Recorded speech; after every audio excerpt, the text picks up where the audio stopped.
So when you speak to the nature of the different things that govern humanity, again, well, what if we have another war? What if we have this? And it's like, well, I offer thanksgiving that the spirit of war has been revealed.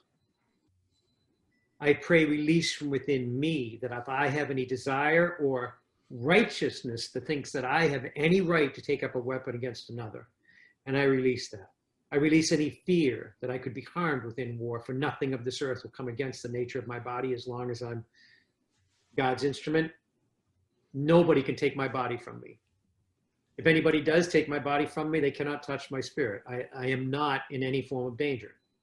If somebody else is the instrument to my transition into new life, I'm transitioning into new life. It is what it is. I have no fear about that. But if that fear is present within me, I need to relinquish that. I need to release that. And as I'm freed from that fear and that expression and that result, go to the gap moment, I become godly, and the response is, well, what's the measurable result? You embrace war and you hit upon this country and you're going to do this. What's the result?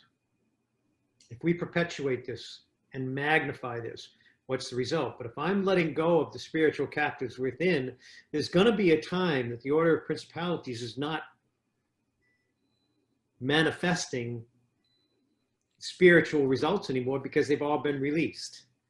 Because we chose not to embrace them in their form, the form we named: grief, depression, hostility, aggression, sadness. So as they're rising today, I hold no fear about them rising. I offer thanksgiving that they were pulled out of darkness long enough to be seen, and then I choose not to hold them prisoner in that form. I relinquish them back into the light. I can kind of relate to this. You know, if I know what sadness is, I will understand what happiness is. I mean, you know, you could I look at it that way from a strictly human point of view. If I have seen war or aggression, then I know what the opposite is. We live in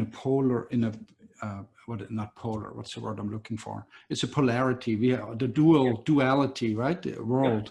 So I can see it from that point of view, that we can be thankful as we see the non-divine things and release them, then we can understand divinity. Yes. And that's all the attributes.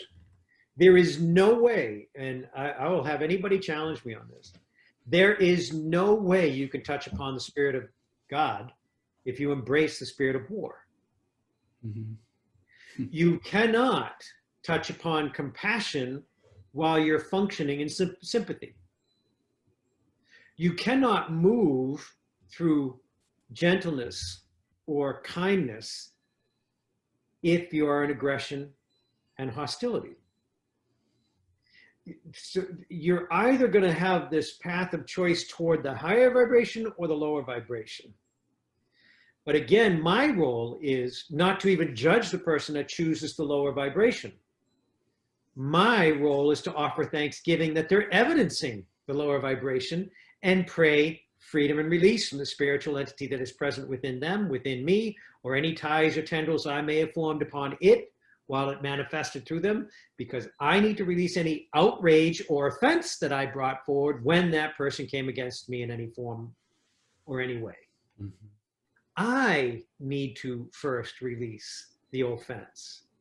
I need to release any form of judgment before I can look upon them in love to see what is the measurable result. You must become the nature of God in order to give a godly response. You cannot become the spirit of war to produce a godly result. It can't be. There's no way. The key word here is love, you just said. Yes. And, you know, maybe just one more thing before we wrap it. Yeah, exactly. That's what I'm driving at. Exactly. You know, I was looking at the Covenant in Love, the book, and I'm looking through some of the chapters, and I see divine love or human love is in chapter 10. And, you know, I use this a lot again with my marriage reflections that I do and try to explain the difference. So what's divine love?